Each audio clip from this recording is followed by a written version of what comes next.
Welcome in. It's Big Ten Today, presented by Old National Bank. Great to have you with us. Our Wednesday pairing for the season ahead. Fabulous to be with Anthony Herron. I'm Dave Revson.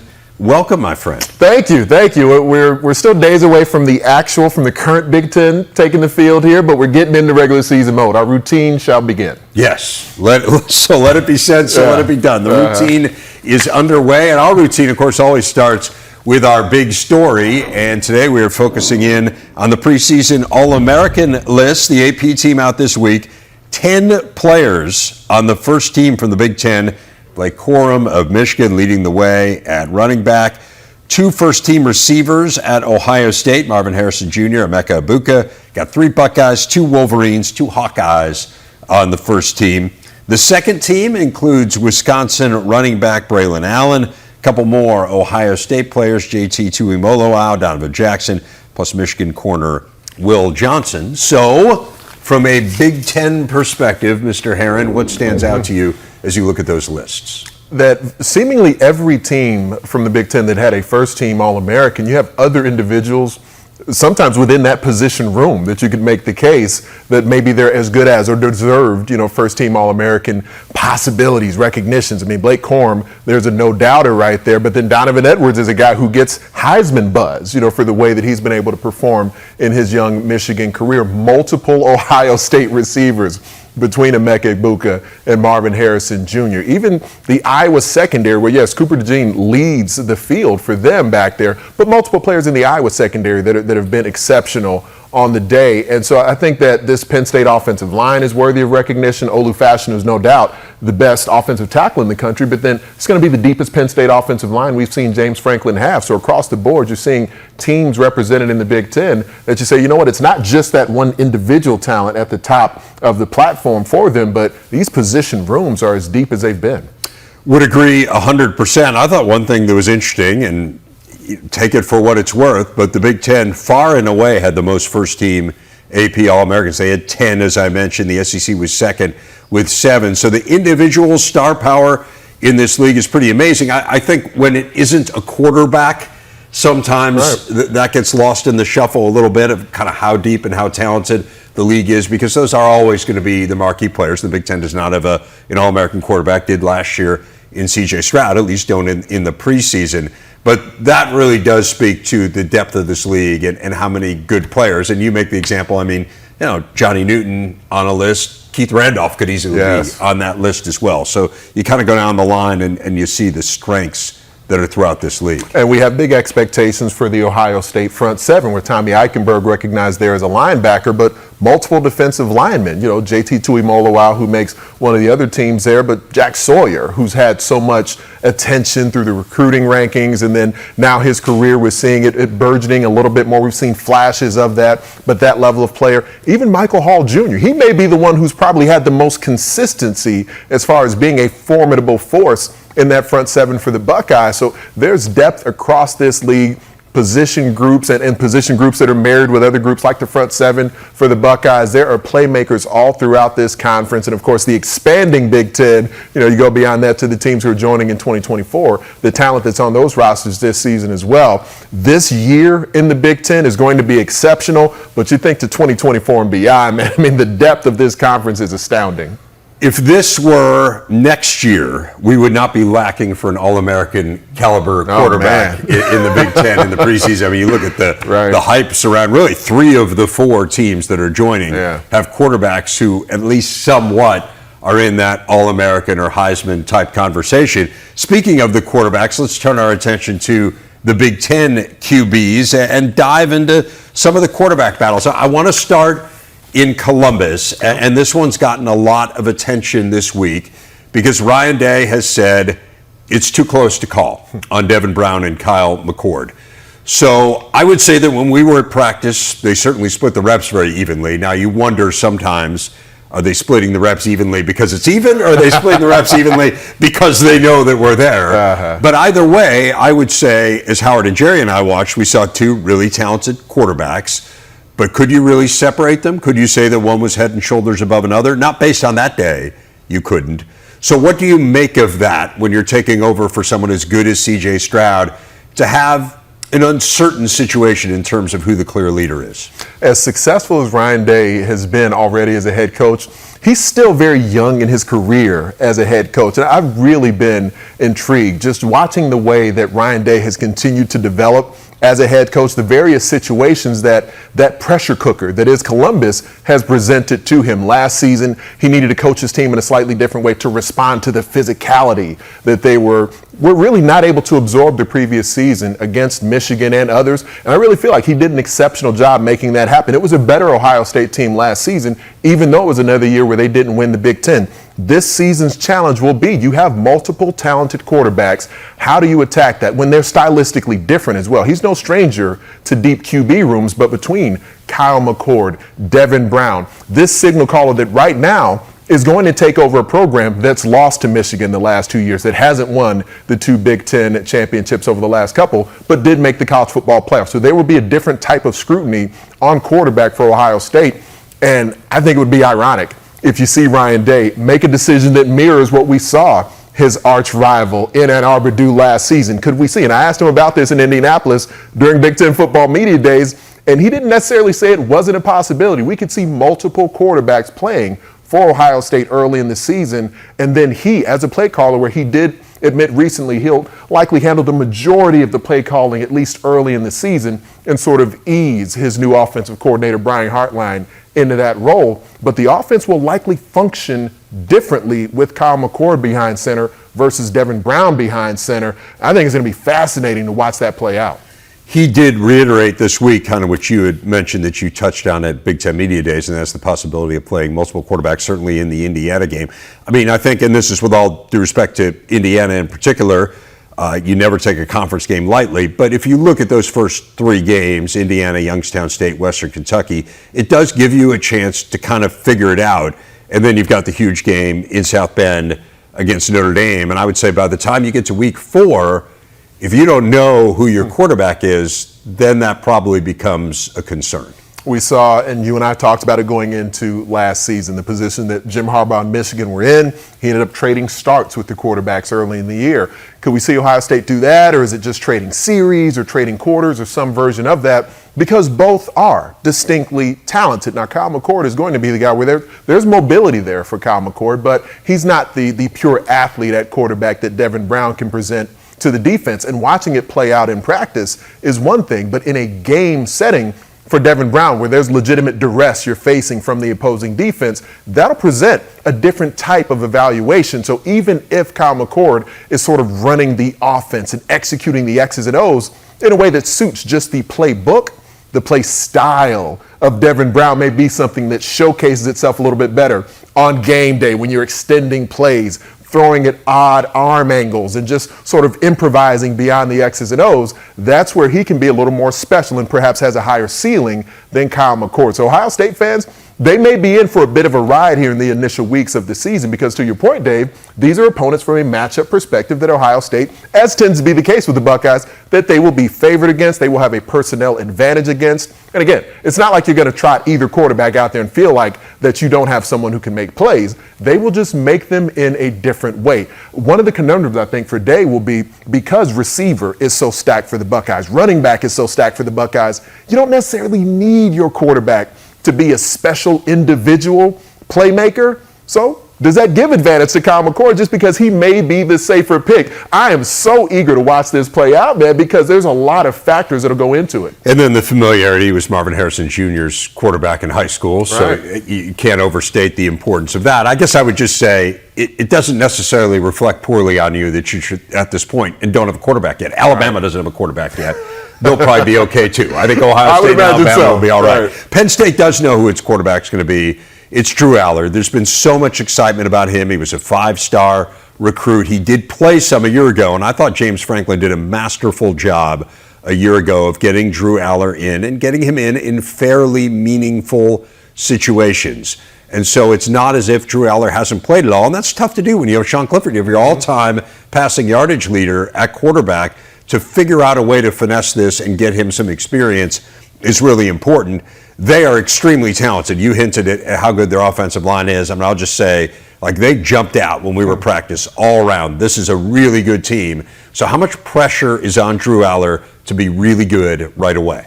I don't believe it's as much as we might presume for a team who's in the national championship conversation because of what we're discussing with the way that the quarterback position can be insulated at Penn State this year. You know, you have an offensive line that will be able to bully opponents up front in a way that we're just getting accustomed to seeing a James Franklin Penn State squad be able to bully people on the line of scrimmage, but they definitively can do that now.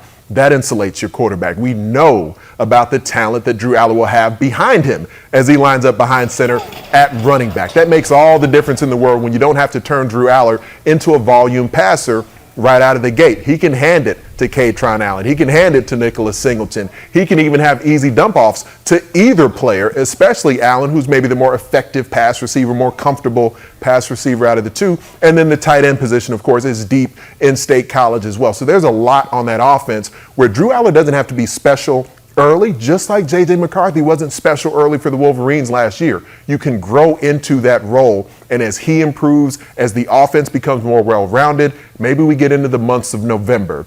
And that's when a special Drew Aller, if Penn State is rolling at that point, can turn them into a team who's just competing for a nice bowl game. Maybe this is a college football playoff caliber team, but the quarterback position is more well situated to just be able to grow methodically throughout the year than perhaps at any other time in James Franklin's time. And to your point, really good on defense as well. Right. And so that helps. That takes some of the pressure off. Franklin has hinted he'd like to find some sort of a role for Bo Perbula as well, a mobile quarterback. So maybe you mix and match a bit early on, but clearly Aller is the guy. And Aller can, for his size, Aller can move around really well too. So who knows? You may be subjected to more duress and more, getting banged up a bit physically also. So it's always great to have multiple quarterbacks ready. Where I find it interesting is we're talking about guys who actually signed with the program where they're competing for the starting job, and that has become the exception rather than the rule in college football. Transfers are, of course, everywhere.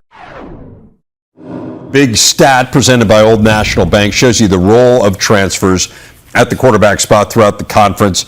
Not out of the question. All 7 of these guys could start on opening day. We already know a number of them will. A couple still locked in battles. But this is the new normal around the sport. 70% of the top 50 college QB recruits in the top 2017 to 2020 classes have transferred at least once in their career. I mean, it's amazing to think about that. And then you look at some of these West contenders, and they've got transfers very much in the spotlight. Tanner Mordecai is clearly going to be the guy at Wisconsin. Cade McNamara, assuming he's healthy, will be the guy at Iowa. Wisconsin's got like 3 transfers in the picture here. So, I mean, they've gone entirely the transfer route. What do you think about the situation at those 2 spots, starting with Iowa and McNamara? Well, for Cade McNamara to join up with the Hawkeyes after taking them down in the Big Ten championship game a couple of years ago, so that's one of the pelts that he has on the wall. Kirk Ferentz and his staff watch Cade McNamara take them down and say, all right, if we can't beat him, let's have him join us. And so they were very aggressive in the transfer portal to go out and make that happen. And it works out really well for both parties. I know we get a little bit breathless sometimes in discussing the portal and player movement and everything else. Institutions, especially with the resources of Iowa, they've got the ability to have resources in place to go out, to recruit, to bring individuals in. And so as opposed to McNamara sitting behind J.J. McCarthy for another year, now the Hawkeyes have a signal caller who can be the difference between them competing for perhaps winning a Big Ten championship versus just sort of sputtering along on offense in the way that they have the last couple of seasons.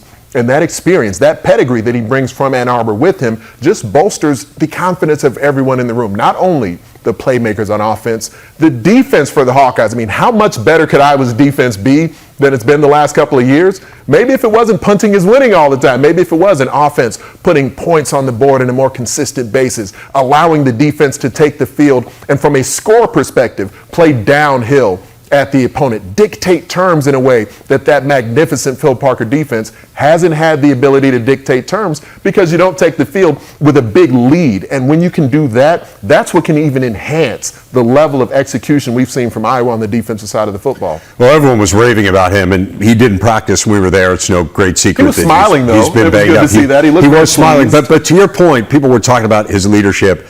And I don't want to use the word swagger. I think sometimes it has a little bit of a negative connotation, but just his confidence, that he brought an air of confidence that I can do this. I have done this. I've played in the college football playoff. And follow me along. And oh, by the way, having Eric All along with him too, and Luke Lachey. I mean, they're really talented at tight end and create some huge matchup problems. What about at Wisconsin? I mean, it's fascinating to me to watch the amount they threw the ball downfield when we were at practice on Saturday. This air raid attack. Tanner Mordecai's thrown more than 70 touchdown passes over the last couple of years at SMU. What do you think of the fit with him specifically at Wisconsin?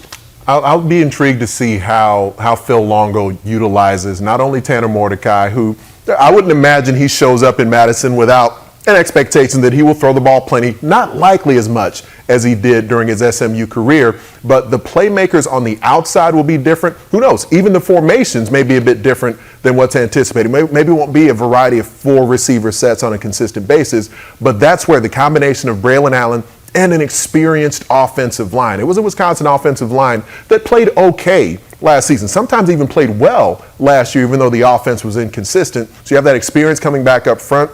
The talents of Braylon Allen, in a lot of ways, I even spoke to Paul Christ about this, were, in my opinion, underutilized with what he can be out of the backfield.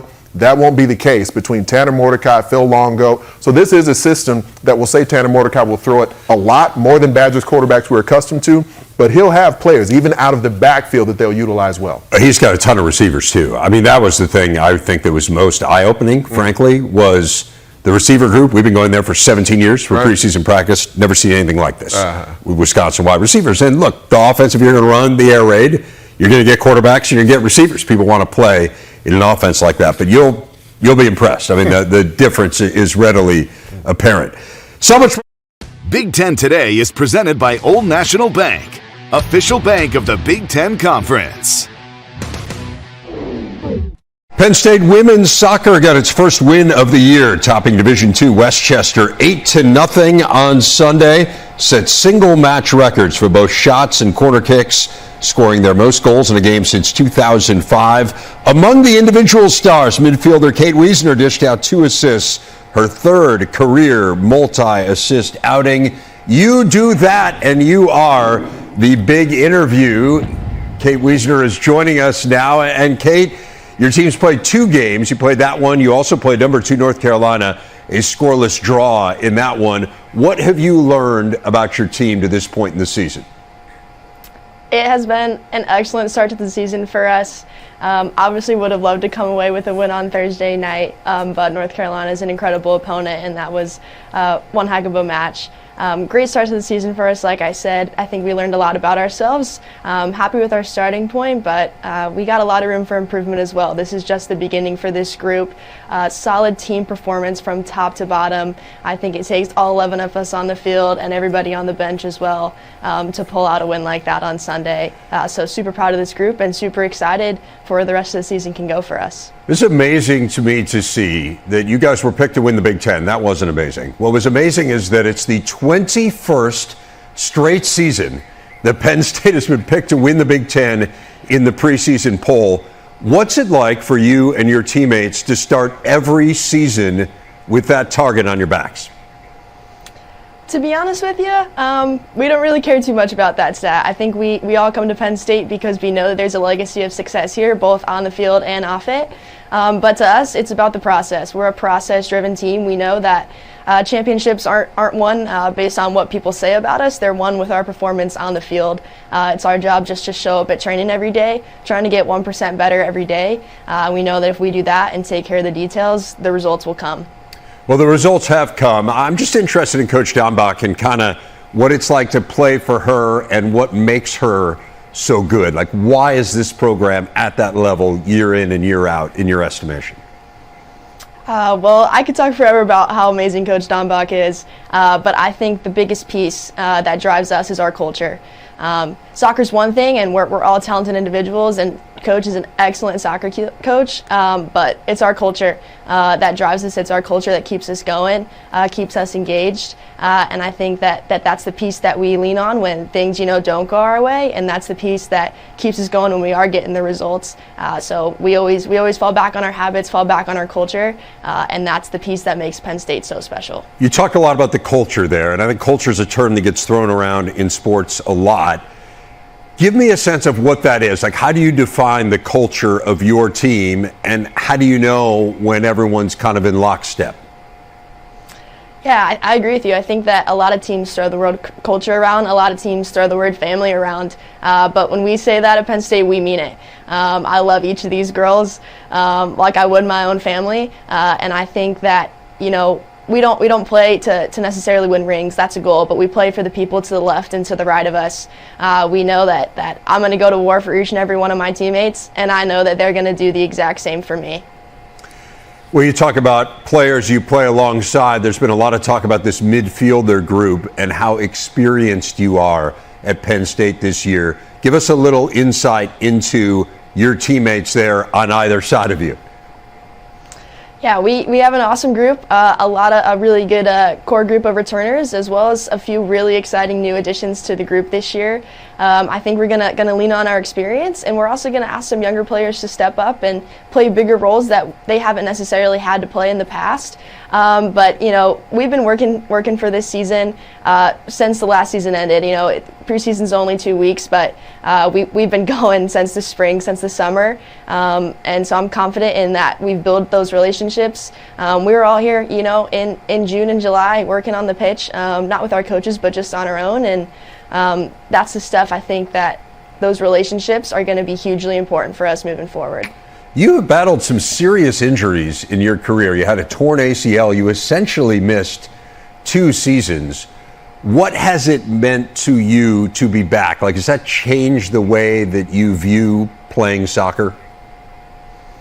Absolutely. Unfortunately, in the women's games, knee injuries in particular are all too common, and that's something that I've had to battle, as well as a lot of my teammates. But absolutely, I think I never want to say that I took soccer for granted before, but I think that coming back from those injuries, I absolutely have just a newfound sense of gratitude for every single moment that I get to spend on a soccer field, and really just leaning on my joy of just playing the game to drive me moving forward. And I think that's the same for some of my teammates as well. You'll see us in training, messing around, having a good time. We take our business seriously, but we also have a lot of fun doing that. And I think that's something that's going to help us be successful this year, absolutely. Anyone who plays high-level soccer wants to play for the national team, and you've had lots of experience playing for various iterations of the U.S. national team during your time as a player, going back to U17s. You got a chance to be on the U23 team back in February in France. Tell us a little bit about that experience and what it meant to you. Yeah, I mean, it's always an honor to get to represent your country, doing what you love. That's a dream of mine, absolutely. But we're taking it one day at a time. I'm really grateful for those opportunities that I've had to represent my country. But right now my focus is on Penn State and on trying to win a national championship this year. And so that's where my head's at, and we'll see what happens later. But as I said earlier, we're a process-driven team. I'm a process-driven individual, one day at a time, just trying to be my best every day at training.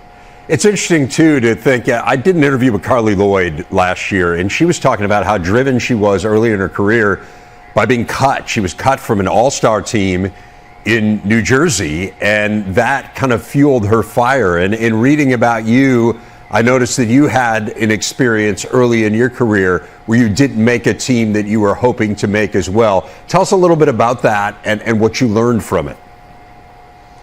Absolutely. I think we learned the most from our failures. Successes are great, but that's not sport. We're all going to fail at times. And I think that the more that we can look at our failures as an opportunity for growth, as a stepping stone to our success, the more successful we're going to be as athletes and as human beings, just in life. I think that that's absolutely an important skill. And if you want to make it to the next level, you've got to be willing to take those failures, learn from them, grow from them, evaluate, and figure out how you can be better the next time.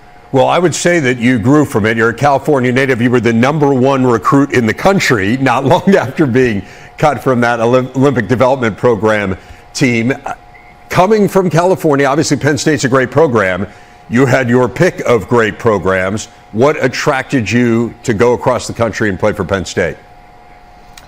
I think there's a lot of things that drew me to Penn State, but the most important thing for me is the people. I think we have one of, if not the best coaching staffs in the country, one of the best team cultures in the country, and I just felt like coming to Penn State, I was going to have an opportunity to compete to win championships, but I also felt like I was going to leave this place and this program as a better person, of higher character, when I left, and 5 years later I absolutely think that those things are true, and so it's the people really that make this place so special. You are a journalism major. What do you hope to do in our noble profession? We'll cross that bridge when we get there. Obviously playing professionally is the goal right now, and that's what I'm focused on, and we're going to try and play soccer and keep the boots laced up as long as we can, and we'll cross that bridge when we get there. Focused in on playing soccer. Big match tomorrow, West Virginia, a team you knocked out of the NCAA tournament a season ago. Give us a couple keys for the match against the Mountaineers. It is always a rivalry game against West Virginia.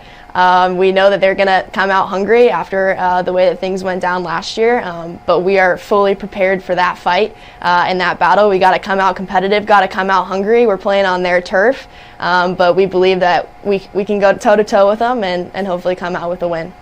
Kate Wiesner, best of luck in that. Thanks for spending a little time with us here on Big Ten today. Have a great season. My pleasure. Thank you for having me.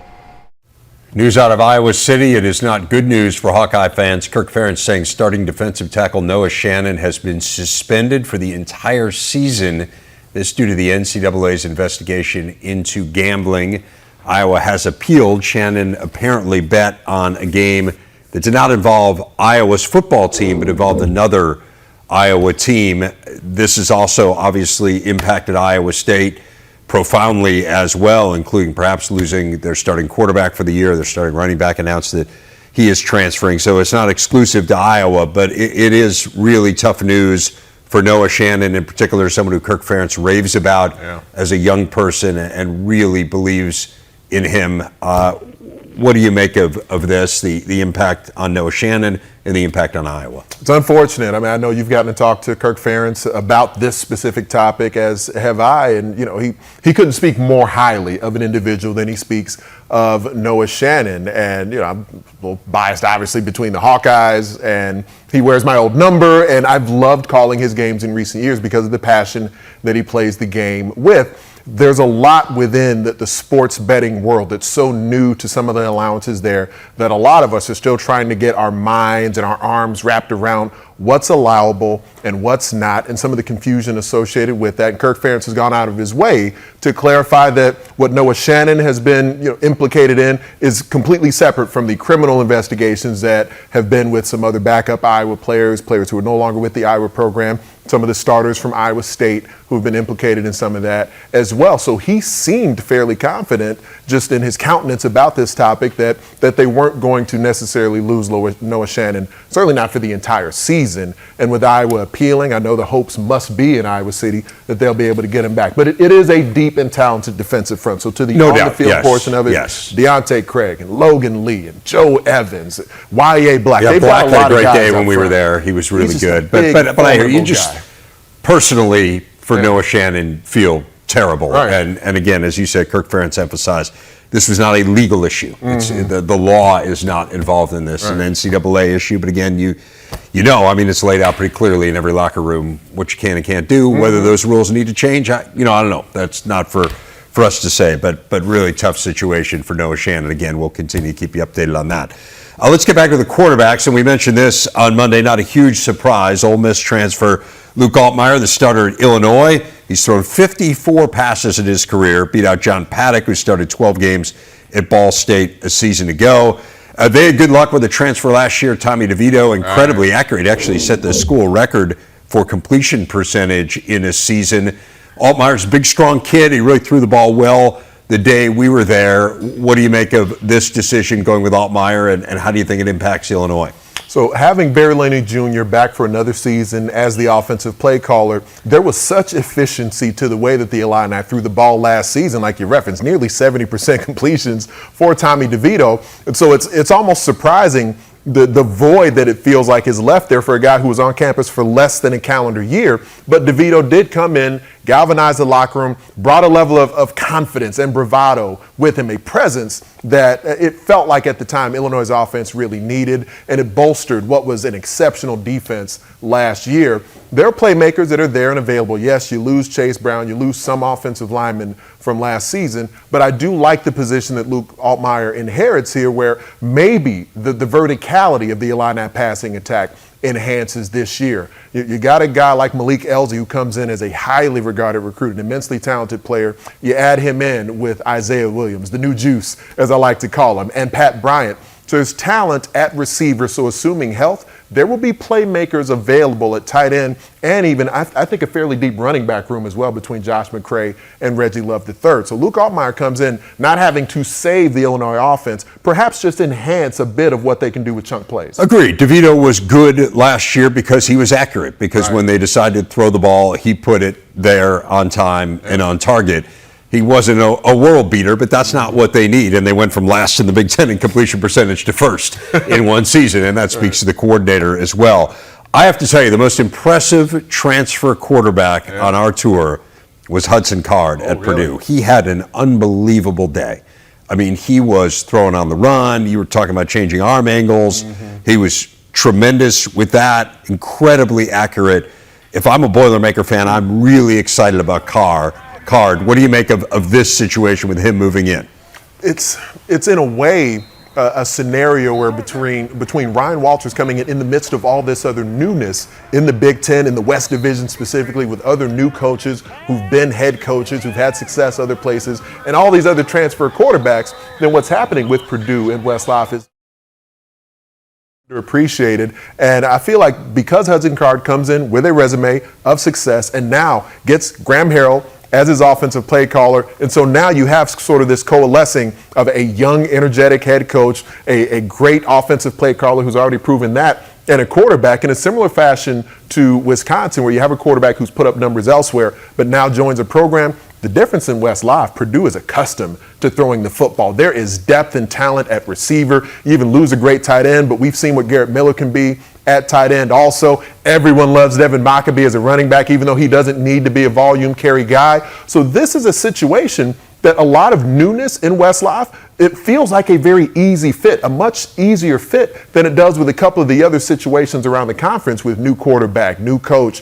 where the talent and the personnel may be a bit of a square peg round hole in year one. This is going to be Purdue perhaps picking up where Jeff Brom left off. The issue is if he gets hurt, there is no one behind him who's thrown a college pass on that roster. Now, Ben Meredith had a nice day. He's the backup transfer from Arizona State. Had a nice day when we were there, but that is a little bit of a concern, certainly, for Purdue fans. Talking about inexperience, you got a lot of inexperience at Michigan State. A weird offseason situation with Peyton Thorne deciding after spring practice to transfer. And so now Noah Kim and Caden Hauser are battling it out to be the starter. What do you make of what's going on with the Spartans, and how big a premium is there on them getting this one right? At least in the case of both quarterbacks, Noah Kim and Caden Hauser, you have players who've been in this Jay Johnson offense for years now. So they're accustomed to what they're going to be tasked with doing, even though they haven't had to do it in games very much. But Noah Kim was on his way to being a really well-regarded recruit, had some injuries late in high school, dealt with kind of working through those injuries early in his collegiate career. So he is extremely mobile. He's going to be different even than Peyton Thorne was mobile, but this is a guy who's got speed like some of their skill position players, but he also throws with anticipation. He also has some anticipation to attack vertically as well, to where it was almost like Peyton Thorne had to be schemed into chunk plays with flea flickers and backfield action that would open up one-on-one matchups. Noah Kim, what I saw him calling their spring game in East Lansing, he's looking for the chunk play. He is a big game hunter, and that seems to suit what Mel Tucker, what Jay Johnson are looking for. And Caden Hauser's got a big arm, so he doesn't throw with the anticipation yet that Noah Kim does. But if they're just looking for someone to set up Trey Mosley down the field and some of the other talented receivers who, after losing Keon Coleman, haven't necessarily gotten their opportunity yet, but there are playmakers available to the Spartans passing attack, to this Michigan State offense. I think either quarterback will certainly have the opportunity for big plays. Seeing Noah Kim in person, though, there was a presence about him, a confidence that he played the game with, that he threw the football with, a decisiveness that I believe the entire offense will benefit from. And Mel Tucker's been raving about him for a couple of years, so he is excited about him. A couple other ones I want to touch on quickly. I actually think Northwestern's situation is not a bad one. You've got Ben Bryant, who has started at two different places. Eastern Michigan was very successful at Cincinnati. You have Ryan Helinski, who's still there, and then Brendan Sullivan is probably the other person battling to start with Bryant. Indiana, meanwhile, Taven Jackson, Brendan Sorsby, inexperienced there. Jackson, a transfer who was highly touted. What do you make of each of those spots? Well, Indiana has just been snake bitten at quarterback for years at this point, just trying to keep someone healthy. And so if it is Taven Jackson who gets that opportunity, you hope that with some of the athleticism and mobility he can bring to the table, that there is health. But you have a number of guys who've at least gotten a number of reps there who, if for some reason the quarterback position has to be shifted around and other guys go into the lineup, then there will be an opportunity where someone else has gotten a representative amount of work. For Northwestern, it's almost just as important, if not more so, the maturity of these individuals and what they've shown off the field. You mentioned a variety of programs for the Northwestern quarterback room, guys who've been elsewhere, who've looked for opportunities here. In the case of some who've been with the program for multiple seasons at this point. And so with everything that encircles Northwestern football off the field, Northwestern athletics in other areas, to have a quarterback who's kind of been there and done that, who's maybe suffered through a few slings and arrows elsewhere, but has had the opportunity to learn how to be focused and locked in on the task at hand, that'll be the best opportunity for success for Northwestern this season, is if they have that quarterback who can be the stabilizing presence that their program is truly going to need this year. No doubt. That is a huge point of emphasis for them, is to try to find some stability, and if you can have someone who can step in. Again, Brian, I think, is the guy on paper that looks like he'd be the guy, and that did fairly well in the portal, including A.J. Henning from Michigan, so maybe that helps them a little bit too. Back on Big Ten today, we look at the returning leaders in passes defended in the Big Ten. Those are interceptions plus passes broken up. Kalen King led the league last year. He was third in the nation. Iowa's Cooper DeJean, preseason Defensive Player of the Year in the conference, had 5 picks.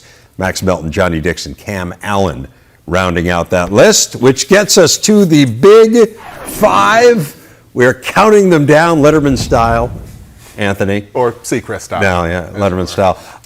From 5 to 1, the top corners in the league, starting with number 5. Man, it's such a deep position in the league this year, but I'm starting in Champaign, where Tavion, Taz Nicholson, as they call him with the Illini secondary, he's a player that was in such a deep defensive back room and benefited from them, but then also some of the playmaking opportunities that could have been presented to him weren't quite there, because you had guys like Devin Witherspoon and Sidney Brown and others taking some of those playmaking opportunities away. But I think he is exceptional in man coverage, has shown ball skills, and so I do believe with him as the pinnacle of the secondary going into this season for Illinois, then even though Aaron Henry would be a first-year defensive play caller, there's a lot of confidence that Aaron Henry should have with having Taz Nicholson back there. And as you said, they lost a lot. I mean, they lost 3 starters, all of whom were picked in the first 3 rounds of the NFL draft from a team that led the nation in pass efficiency defense. Who's number 4? Number 4 is a playmaker, a guy who not only shines as a DB, but I see Tarheeb Still as a guy who shines as a return specialist also for what he's meant to the Maryland Terrapins. And again, their secondary almost suddenly got really deep in recent years, and Tarheeb Still became a guy who, they had to move him into the slot. And that versatility showed up in a great way, because Maryland's secondary was able to say that we don't have to have everyone playing man coverage outside, but Still is a guy with long levers who not only can play in the slot, but I do anticipate this season we'll see him line up on the outside a bit more and perhaps even travel at times with the best receiver from the opposing team.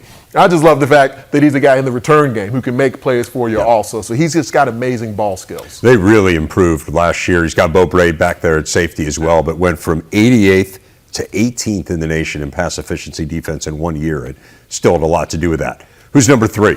Well, going to Ann Arbor, it's tough for true freshmen to impress me. It's just a bit of the old school mentality that I have. But, man, I don't know how you couldn't be impressed with Will Johnson, what he did in that Michigan secondary in a season where everything seemed to be ascending for the Wolverines throughout the year. Then you get this guy who was a high-level recruit, wasn't starting early on, and then by the Big Ten championship game, you're wondering, is this the best defender on the field, almost single-handedly shutting down that Purdue passing attack? You have physicality in the run game, taking the proper angles to come up and support, setting the edge, ball skills, anticipation, driving on routes. For a true freshman with that type of confidence and decisiveness, he could easily be higher on this list. But again, I'm a little bit of wait and see with some of these things. But, man, he's fun to watch. Recruiting rankings, inexact science, but you can see why he's a 5-star. Right. He was really good from the get-go. Yeah. Who's number 2?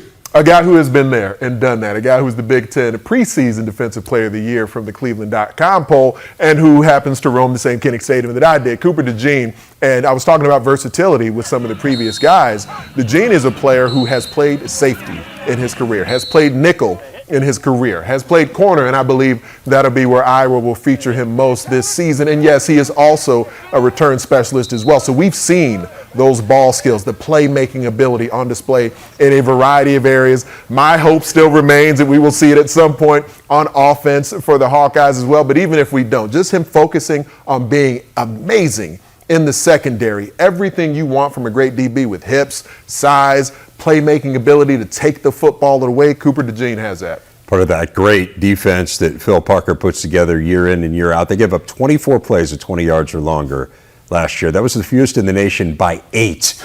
It's just crazy how good they are on the back end. So who does that leave as number 1? A couple of years ago, I would have never assumed that a Penn State defensive back would be the guy who would rank number 1 in the Big Ten Conference. Not because we're not accustomed to Penn State playing great defense, but the depth of the secondary for the Nittany Lions in recent years has gone into the stratosphere. And Kalen King being that guy after the last couple of years, the NFL talent that they've lost in State College, and he may top the list by the time we're done with this by comparison to some of the other players who've been exceptional. But I feel like we're in the golden era of defensive back play in State College, and everyone at Beaver Stadium saw it. When he stepped onto the field, the length of the limbs, the aggression of the coverage, the way that he just impedes the progress of receivers as they're attempting to get off the line of scrimmage, and in a way that even his counterpart, Joey Porter Jr., didn't do as well last season. Kalen King is a ball hawk. If the football is anywhere near him, he's not just going to knock it down. He will take it away. He will dive to make plays on the football, snatching it from the clutches of the opposing receiver. This guy is as good in coverage and in run support. The all-around ability for him to just take a game over in the secondary is like very few people in college football. Was quite a tandem last year, to your point, with Porter. They were second in the nation in pass efficiency defense. Only Illinois was better. Good stuff there on the Big Five. We have the top 5 safeties tomorrow. Yes, you will want to tune in for that. I will definitely do that. Yes, do not. And I'll disagree likely.